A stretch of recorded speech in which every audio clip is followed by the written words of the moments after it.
Bismillahirrahmanirrahim. Assalamualaikum warahmatullahi wabarakatuh. Waalaikumsalam. Alhamdulillahi rabbil alamin. Wabihi nasta'inu ala umuri dunya waddin. Wassalatu wassalamu ala asrafil anbiya wal mursalin. Wa ala alihi wa sahbihi ajmain. Allahumma ftah lana futuhal arifina bihikmatika. Wansur alaina rahmataka. Wa zakirna ma nasina ya dzal jalali wal ikram. Qala Nabiyyu sallallahu alaihi wasallam, innama bu'ithtu liutammima sholihal akhlaq, ay innama bu'ithtu liutammima makarimal akhlaq. Para mahasiswa, alhamdulillah kita masih diberikan kesempatan oleh Allah bertemu kembali di dalam tutorial PAI. Insyaallah pada kesempatan hari ini kita akan membahas terkait tema akhlak sebagai indikator kesalehan. Bersama kita telah hadir Bapak Dr. Edi Suresman MPD. Beliau merupakan salah satu dosen senior pendidikan agama Islam, juga sebagai Kepala Islamic Tutorial Center Universitas Pendidikan Indonesia. Alhamdulillah, di tengah-tengah kita sudah hadir beliau. Assalamualaikum Bapak, saya sapa dulu. Waalaikumsalam. Semoga Bapak sehat-sehat selalu. Amin ya Allah. Diberikan berkah dan kekuatan oleh Allah Subhanahu wa taala. Amin ya mujibas sa'ilin. Para mahasiswa yang berbahagia, kita melihat fenomena di masyarakat sekarang ini banyak sekali fenomena atau problematika yang terjadi. Anak remaja sudah bisa atau memamerkan hal-hal yang tidak terpuji, minuman keras, narkotika, ataupun pergaulan bebas. Di samping itu, perkara-perkara yang di sekeliling kita tentu mungkin dianggap biasa, padahal itu juga bagian dari bagaimana seorang muslim berakhlak. Yaitu ketika bertemu dengan seorang guru atau dengan seseorang yang usianya jauh di antara kita. Jarang sekali kita temukan ada tata krama atau sopan santun. Mungkin juga di sebagian yang lainnya, ketika ada seseorang yang sedang duduk, kita melewati dengan seenaknya saja, tanpa memperhatikan ada orang atau tidaknya. Itu beberapa bagian fenomena atau problematika sebetulnya dari bagaimana kita atau di antara kita hilangnya ada pemerosotan dan penurunan terkait masalah akhlak. Insya Allah pada kesempatan hari ini akan membahas apa sebetulnya akhlak tersebut, bagaimana Rasulullah SAW mencontohkan kepada kita agar kita bisa meniru beliau. Beliau bersabda, innama bu'ithtu liutammima makarimal akhlak. Saya sesungguhnya diutus oleh Allah untuk menyempurnakan akhlak. Baik, tanpa panjang lebar, mari kita dengarkan, mari kita resapi dengan seksama pematerian dari guru kita, dosen kita, Bapak Dr. Edi Suresman MPD. Baik Bapak, tadi mungkin sudah disampaikan terkait ya fenomena-fenomena permasalahan di antara kita. Terkadang juga banyak di antara kita yang cukup dengan kesalehan sosial, kesalehan individu tanpa juga melihat kesalehan sosial yang lainnya. Namun sebelum ke arah sosial, ke arah kesalehan sosial, kami ingin mendengar dulu sebetulnya akhlak itu apa dan bagaimana akhlak Rasulullah SAW. Ya, Assalamualaikum warahmatullahi wabarakatuh. Terima kasih Pak Liris yang telah memberikan peluang, kesempatan pada saya. Alhamdulillah, wasyukurillah, wassalatu wassalamu ala rasulillah. Asyhadu an la ilaha illallah wahdahu la syarikalah wa la haula wa la quwata illa billah. Para mahasiswa yang sedang semangat-semangatnya yang masuk generasi milenial ya. Tadi Pak Riri sudah menyampaikan bahwa kita pada era sekarang ini ada kekhawatiran dan ada kegelisahan bahwa tingkatan para remaja, termasuk para mahasiswa itu kurang begitu memperhatikan tentang akhlak. Ya. Jadi tidak dikenal lagi kita bahwa hormat murid pada guru. Ya, betul, Pak. Ya, kemudian yang muda kepada yang lebih tua, termasuk mahasiswa terhadap dosennya. Kadang-kadang dosennya juga dipelak begitu saja, tidak merasa berdosa. Nah, itu hal-hal itu yang kita risaukan sebagai orang tua, ya. Oleh karena itu kita tahu bahwa ajaran Islam itu intinya 3, ya. Nah, yaitu pertama akidah yang kaitannya merupakan pondasi dari sebagai seorang muslim atau muslimah. Yang kedua syariah, yaitu yang berkaitan dengan ibadah. Dan intinya itu yang buahnya itu yang bisa dilihat oleh indera kita, yaitu akhlak. Ya, akhlak. Nah, akhlak itu apa sih? Akhlak itu adalah hal-hal yang berkaitan dengan sikap, perilaku, nilai baik, nilai buruk, ya. Pantas tidak pantas, layak tidak layak. Nah, sopan santun, itu hal yang berkaitan yang disebut dengan akhlak, perilaku, tabiat.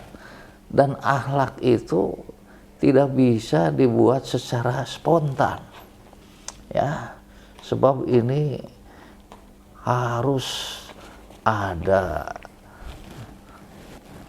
korelasinya dengan pihak-pihak yang terkait, ya, dan tidak bisa dibentuk begitu saja. Walaupun sekolah bagus, pendidiknya, guru-gurunya, mulai perguruan tinggi, dosennya, termasuk dosen agamanya dan dosen pendidikan nilai lainnya, PKN dan Pancasila yang lainnya.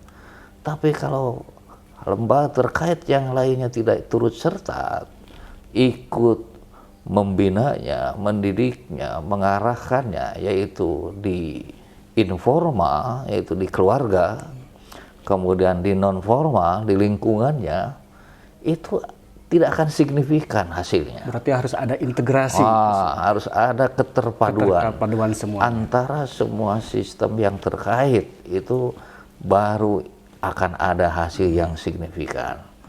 Walaupun gembar-gembar bagaimana, tapi di rumahnya tidak ada perhatian sama sekali dari orang tuanya kepada anak didiknya.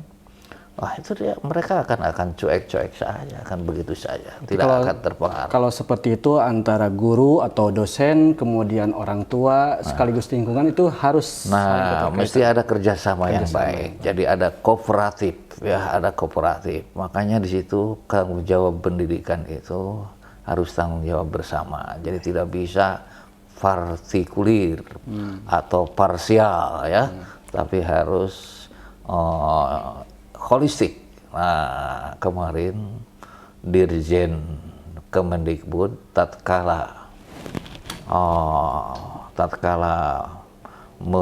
setelah saya sumpah jabatan pendidikan profesi guru, memberikan pesan guru profesional itu ada 3 indikator. Pertama, harus hormat kepada anak didik. Berarti bukan hanya anak didik yang harus hormat kepada pendidik. Ternyata komponen pendidik pun merupakan berpengaruh kepada sangat berpengaruh kepada anak didik kita, ya. Nah, jadi kadang-kadang kan kita sebagai pendidik menganggap anak itu sebagai objek penderita.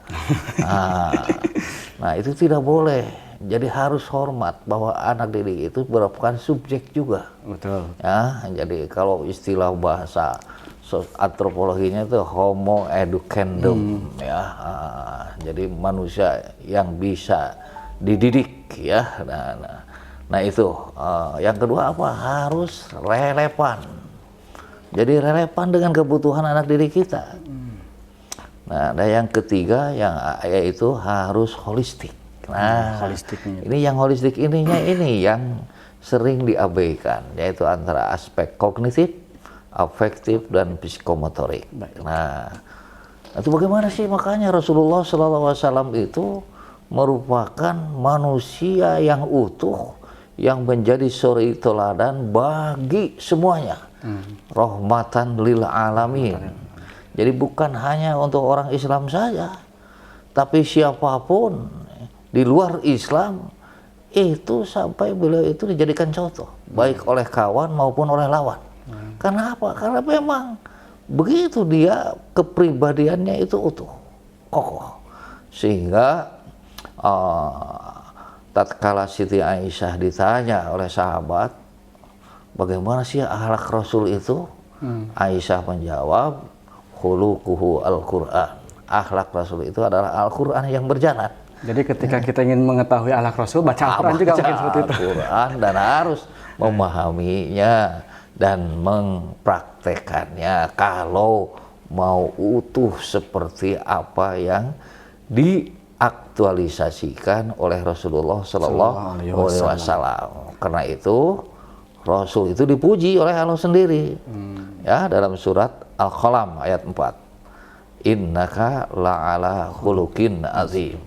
Sungguh engkau Muhammad memiliki akhlak yang agung, yang terpuji.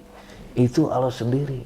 Dan itu dalam realita kehidupan bukan hanya oleh sahabat, tapi oleh lawan sendiri itu sampai menitip barang saja musuh di rumah Rasulullah. Coba bayangkan, sampai saking percayanya kepada akhlak Rasul sampai pribadinya. Nah, itu. Baik, sebelum dilanjutkan, tadi disampaikan bahwasanya ada 3 komponen di dalam agama. Ada yang namanya akhlak, yaitu buahnya.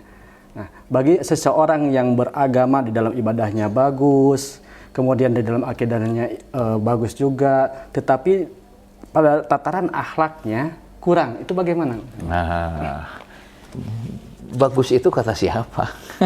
Nah, itu kadang-kadang di dalam kehidupan itu banyak yang keliru. Orang sudah berbuat baik, memberikan sedekah untuk membuat jalan. Wah, itu dia akhlaknya bagus ya, kata si tetangganya. Padahal dia tidak ibadah yang lain, sholat tidak, saum tidak.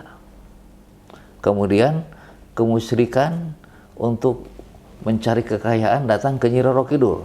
Nah, udah baik tapi dengan tetangganya. Nah, itu yang keliru penilaian itu. Itu bukan akhlak. Itu perbuatan baik. Beda. Kalau akhlak rujukannya Al-Quran dan Sunnah. Kalau itu norma kemasyarakatan, norma etika di dalam kehidupan berbudaya bermasyarakat. Jadi beda nilainya. Meskipun itu baik kata masyarakat, kata orang, tapi belum tentu juga segi akhlaknya itu. Nah, itu berbeda. Jadi akhlak, jadi kadang-kadang keliru dengan norma, dengan moral, dengan etika. Itu berbeda. Ada yang kesamaannya apa? Kesamaannya kaitannya dengan baik dan buruk.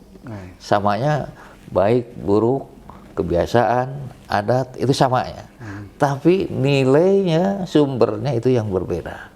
Nah, jadi kalau tadi kata manusia kan, bagus itu dia nyumbang untuk jalan. Nah, tapi dia nyumbang untuk jalannya bukan karena Allah, tapi karena ingin dipuji oleh tetangganya. Belum dikatakan akhlak yang baik. Belum akhlak karimah. Tapi perbuatan baik. Ya, perbuatan baik. Jadi tidak selamanya perbuatan baik menjadi akhlakul karimah. Tapi akhlakul karimah otomatis menjadi perbuatan baik. Sebab akhlakul karimah landasannya adalah lillah. Berarti bagaimana agar kita bisa mempunyai akhlakul karimah sehingga menuntut kita menjadi orang yang saleh? Nah, jadi mulanya harus dalam diri tanamkan tekadnya, niat, bahwa segala sesuatu aktivitas yang kita lakukan lillah. Nah, itu kuncinya. Jadi kalau tidak kuncinya itu tanda tanya besar. Bisa ria, bisa musyrik, bisa fasik, bisa munafik. Nah, itu lain. Tapi kalau sudah ditempelkan niatnya dalam diri, wah ini lillah. Itu baru karena perintah Allah. Jadi kata Allah, wasbir nafsaka ma'al ladina yad'una rabbahum bil ghadati wal asiri yuriduna wajhah. Yuriduna wajhah. Jadi bukan yuriduna ria'an nas. Bukan yuriduna popularitas. Bukan yuriduna malia. Bukan yuriduna mansob. Itu bukan begitu, jabatan, turunan dan lain sebagainya. Nah, bukan itu, tapi yuriduna wajah Allah. Harapannya adalah ridho Allah. Itulah yang disebut, kalau saya istilahkan, itu disebut super ideal. The purpose of our life super ideal. Menarik sekali gitu ya. Sebab itu jarang yang begitu. Orang umumnya mencari purpose of temporal. Itu. Terkadang sudah ada orang yang lillah, tanda kutip merasa sudah soleh. Namun kesalehan tersebut belum bisa juga ditularkan menjadi kesalehan sosial, dalam arti hanya sebatas kesalehan individu. Gitu. Nah, bagaimana agar dari kesalehan individu itu dapat berdampak ke dalam kesalehan sosial, baik itu hubungan sesama manusia, baik itu hubungan dengan alam, dengan sekitar, dengan lingkungan. Karena kita lihat sholatnya rajin, sodakoh tadi yang dikatakan ke sana kemari, namun di sisi lain misalkan tidak bisa merawat lingkungan, akhirnya hutan dibabat habis, pasir dikeruk dan sebagainya. Itu bagaimana? Itu karena mungkin dia ada sifat egoistis, individualistis, ada diskriminatif, atau mungkin juga masih kekurang pahaman ilmunya. Atau kesadarannya kurang bahwa hidup ini tidak sendirian, bahwa hidup manusia itu perlu bermasyarakat, berbangsa dan bernegara. Nah, perlu ada hal-hal yang lain berkaitan dengan sesama manusia. Mungkin juga tidak menyadari hal itu, jadi ilmunya harus ditambah. Bahwa akhlak ini ada yang kaitan dengan Allah, ada kaitan dengan diri sendiri, ada kaitan dengan sesama manusia, ada kaitan dengan lingkungan, ya, ada kaitan dengan berbagai negara di dunia ini. Akhlak itu, jadi semuanya mempunyai komponen-komponen tersendiri. Nah, barangkali ilmunya mencapai, harus belajar terus dan diberikan arahan oleh orang-orang yang sudah mengerti, ya. Nah, jadi sama itu, saya juga membina di suatu tempat itu sampai bisa ke situ sampai 20 tahunan gitu ya.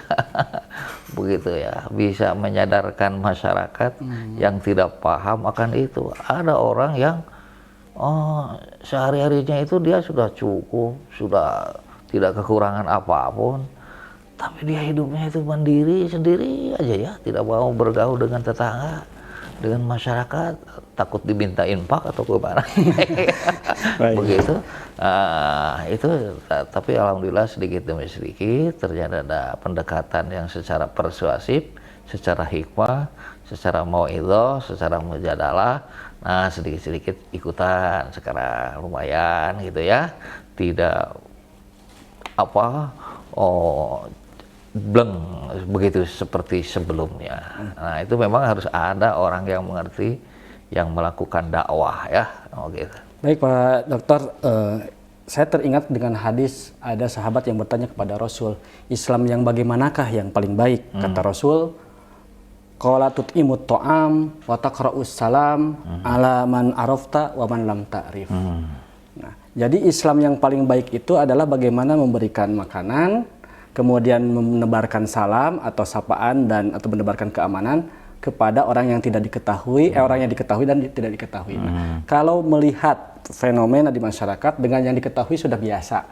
Nah, ini bagaimana menumbuhkan agar tidak tebang pilih, tidak memilih, ini saya mah belum kenal ke dia mah nggak apa-apa, nggak usah hormat, nggak usah apa. Bagaimana itu? Nah, itu makanya perlu diberikan pengetahuan kepada yang bersangkutan bahwa hal itu ilmunya dalam konsep Islam, bahwa kita harus memberikan kedamaian kepada semua pihak, rahmatan lil alamin.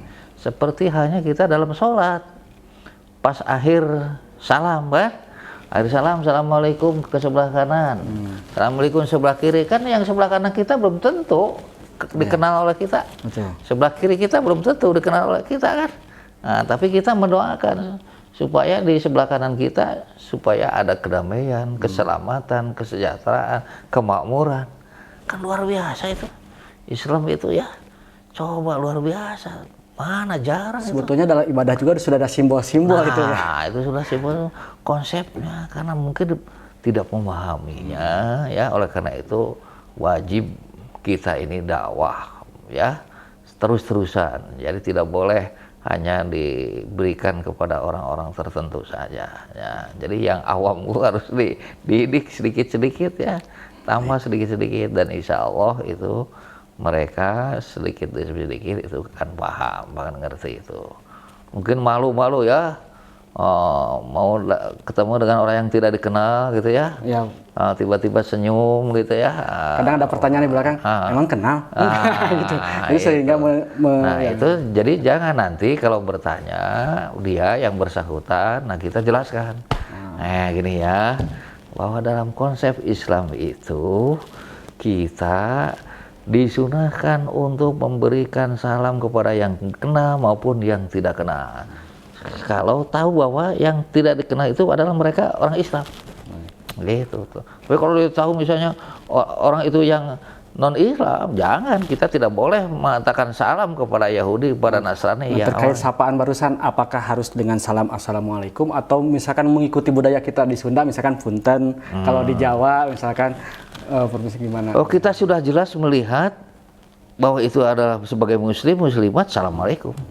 Nah, kemarin idah laki tahu pasallim alaihi. Nah, memang salim di situ tidak fakul assalamualaikum ya. Tapi pasallim alaihi itu berikan rasa kedamaian, Kenyamanan. rasa kenyamanan, rasa ketenangan, keselamatan, kesejahteraan kepada orang yang Anda ketahui itu, yang Anda temui itu. Kan luar biasa itu. Nah, memang tidak secara terlek assalamualaikum, hanya assalamualaikum itu salah satu saja, salah satu yang diungkapkan secara lahir itu. Baik, mungkin terakhir sebetulnya seseorang yang beragama itu tidak cukup ya dengan kesalehan pribadi tadi, individual tadi, tapi bagaimana bisa menebarkan kepada kesalehan sosial. Nah, sebagai penegas saja, mungkin sebagai closing statement juga dari Pak Dr. Edi terkait upaya ya dari masing-masing individu itu, selain tadi yang sudah disampaikan terkait harus berikan edukasi, berikan pengetahuan, ada lagi atau tidak? Kan contoh kita sudah jelas, Rasulullah Shallallahu Alaihi Wasallam. Kata Rasul, ada 3 indikator kalau kita ingin memiliki jiwa besar. Nah, itu kaitannya dengan kesalehan sosial itu. I'timan karomaka, berikan kepada orang yang kikir padamu. Coba, itu kan kesalahan sosial itu. Iya, betul. Jadi orang yang kikir jangan dibalas kikir. Iya, nanti malah kikir. Itu kan jadi berikan oleh kita, ya. Nah, itu kan jadi kesalahan sosial. Iya. Nah itu, wa'fi wandalamaka, maafkan orang yang mendolimi padamu. Coba, luar biasa itu. Susah itu. Nah, itu kan kesalahan sosial. Jadi tidak egois, tidak wah kalau begitu saya dendam saja ini, saya pukul dia karena dia sudah pukul 1 kali jadi pukul 7 kali gitu ya. Nah itu mah bukan akhlak Rasulullah.